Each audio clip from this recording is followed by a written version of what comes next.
VCT Pacific Stage 2 season playoff scrum. For today, we have Talon Esports, Frost, and Cruz. First of all, congratulations for making it to champions. Please share your thoughts on the game.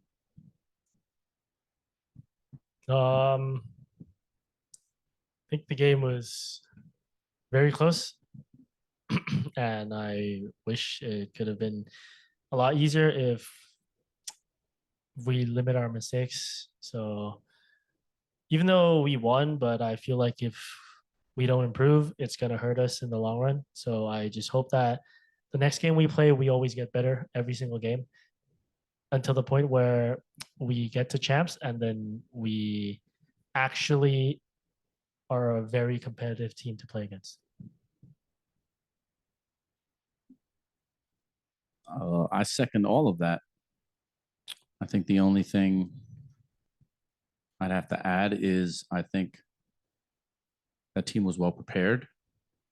I think for the most part, I know some of their players won't be satisfied with their performance, but ultimately, I think they did play well enough to win. I think I feel terrible for Vash, who has come so close this many times. I think it's 3, and can't seem to get over the hump. You know, I feel like we should have gotten the 2nd seed, and they would have been able to play DRX. And if they played the same way, I think they would have bested them. I think we are fortunate that we continue to, as he said, make mistakes but not get punished. I'm happy for Primi that he was able to come here and show that he belongs. I think we all had faith in him, which is exactly why we brought him here. I think the narrative was that we're crazy for playing a rookie like in his first series at playoffs, but I don't think people understood, like, we're not just going to throw him to the fire. The comps we had tonight were around him and his strengths, and the way we allowed him to play was so that he can be successful. And the kid has ice in his veins. He does not care about like the moment or any of this stuff. He's just trying to play. And we have gamers like that 1 through 5 at every position. So for me and Cruz, it wasn't actually a gamble. We were like excited. As a matter of fact, what people don't know is he actually should have played for us earlier, but like, you know, visa and some other stuff got in the way. So it just so happened that it happened at this stage. And to be honest, I think it was great because it gave us a heavy tactical advantage, because you can't prepare for him unless you feel him. And they had no ability to do so. So I'm lucky. Thank you. We'll move on to our pre-submitted questions. Frost, there were high stakes for this match with elimination on the line. Why did the team choose to add Primi in the roster for this match? I kind of answered that, but on Spike Talk, I talked about how he probably should have been here from the very beginning, but I didn't understand, I think, APAC as well as I should have. So it's not that I didn't see his value or worth. It's more like, you know, even though Cruz and, you know, Aaron and Jit were basically saying, trust me, he's the guy. I probably didn't handle trials as well as I should have. You know, equal opportunity, not playing him on every map, you know, blah, blah, blah, blah.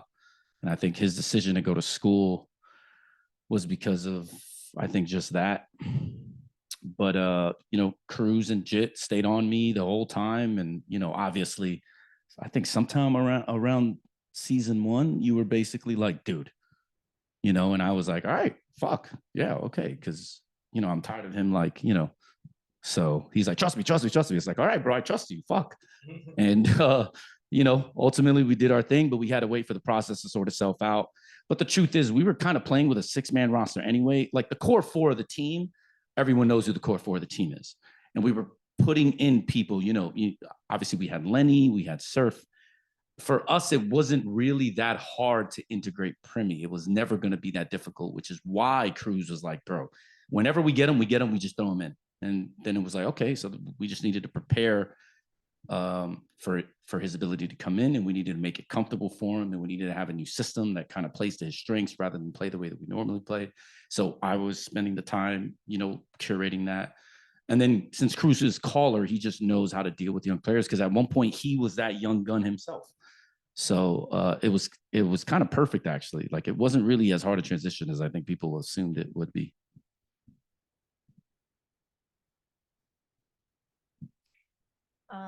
So next question is for you both. Was the team surprised by the map veto or pick? Was the team prepared for Abyss against TS? Yes, we know that it's a possibility because we banned their sunset, just because we think that's their best map. But right now, we're just gonna ban like their strongest maps because we have like a very strong map pool. Since split is out, we don't need to ban anything anymore. So I just feel like everything is just in our favor.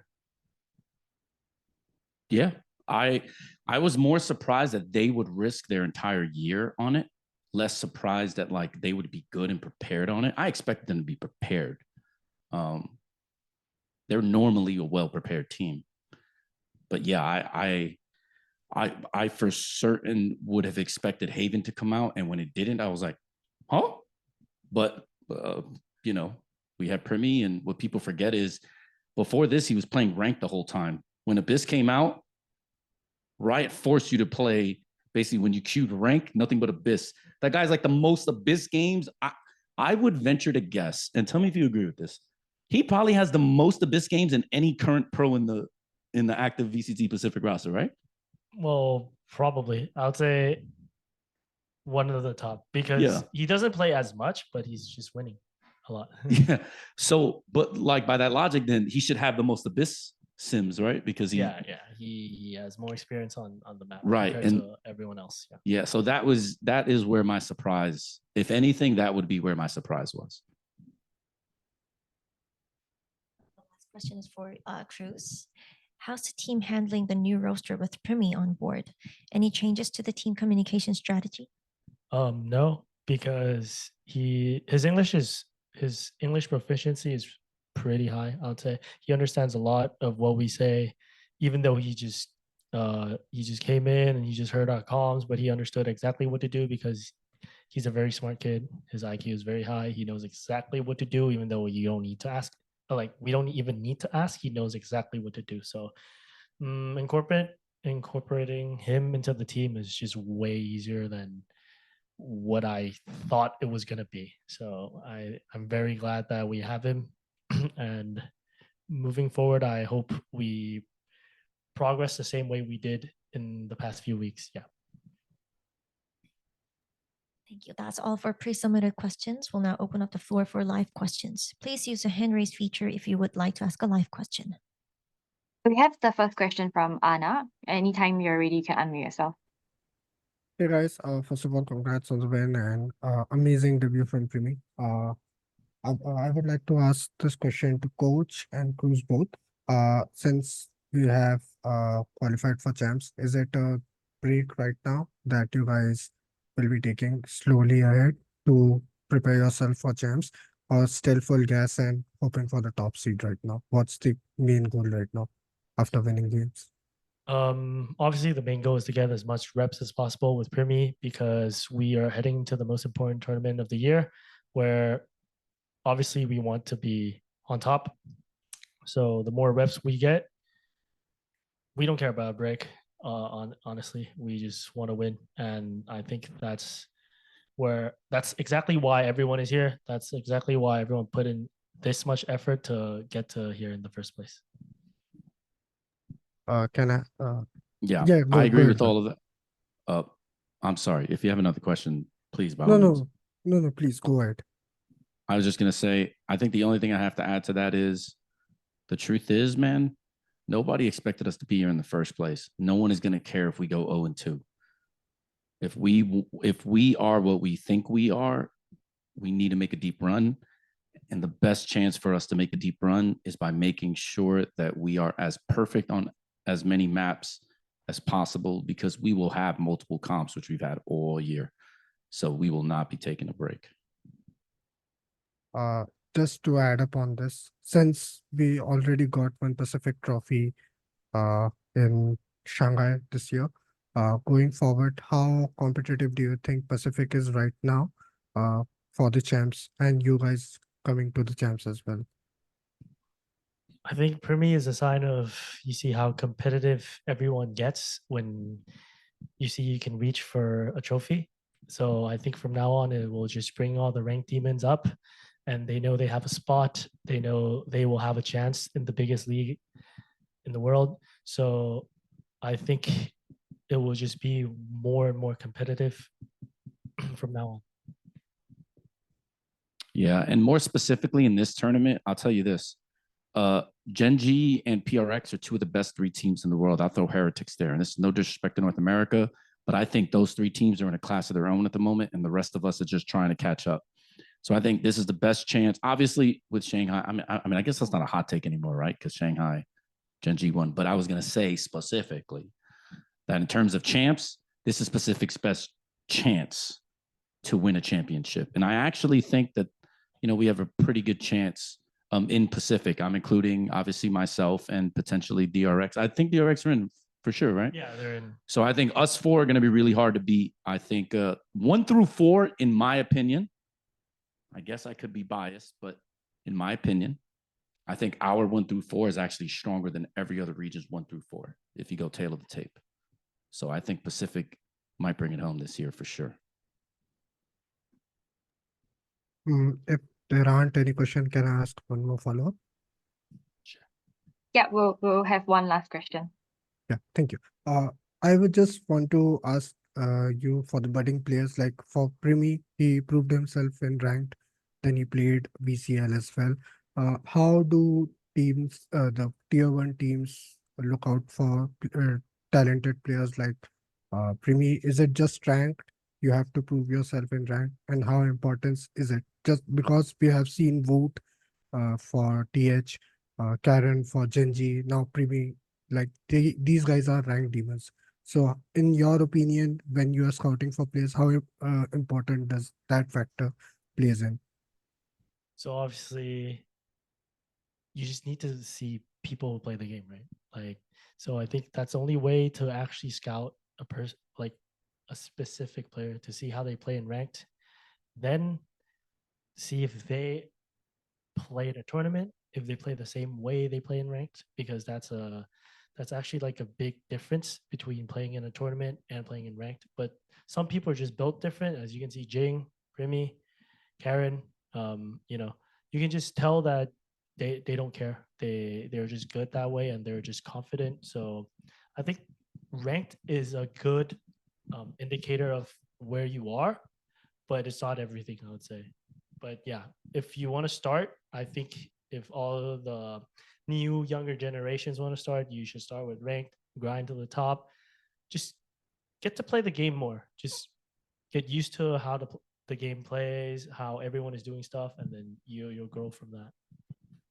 I think the only thing I'll have to add to that is I think that's like the very easy way to find young talent is by the rank ladder. The truth is though, the best way to see is them playing in tournament environments. Like tier 2 tournaments for me historically has been where you find the best guys, because especially game situations, how they play clutches, how they play against like certain people that are hot, like if an opera is like going off, right, like how do they avoid him now? Like, do they continue to get picked off by him? Do they make adjustments? Do they make it hard for that guy? Did that guy start 6 kills in a row, first picks, and then all of a sudden he doesn't get any because you as the entry, you have adjusted, you vaulted your flight path, blah, blah, blah, blah. This is my biggest fear with the tier 2 stuff that's going on in terms of, I think, both the system and I think that, I don't want to say the abolishment of the tier 2 system, but it's obviously much harder for people to now make a living in tier 2 because of the structure within it, and all that stuff. So I think for me, I think moving forward, I think a healthy GC plus tier 2 system is ultimately the best way to really see where the talent is. And then from there, hopefully you can, find a free agency system within that allows us to pick up players. Because me and Cruz had a very hard time because of all the Thai talent in tier 2 was basically contract locked. There was really nothing we can do. It turned out to be a blessing in disguise, obviously, because we picked up Governor and we picked up Band and we decided to go international. But I think, especially for countries like Thailand, the tier 2 system is incredibly important. And beyond the tier 2 system, figuring out a way to get those guys able to come to VCT without being stuck behind 3-year contracts is going to be a real thing that Riot has to figure out. Thank you guys and all the best for the coming matches and champs. Thank you, sir. Thank you very much. Okay, I guess that's it for now. Congratulations again. Thank Thank you you. for guys in Thank you. joining.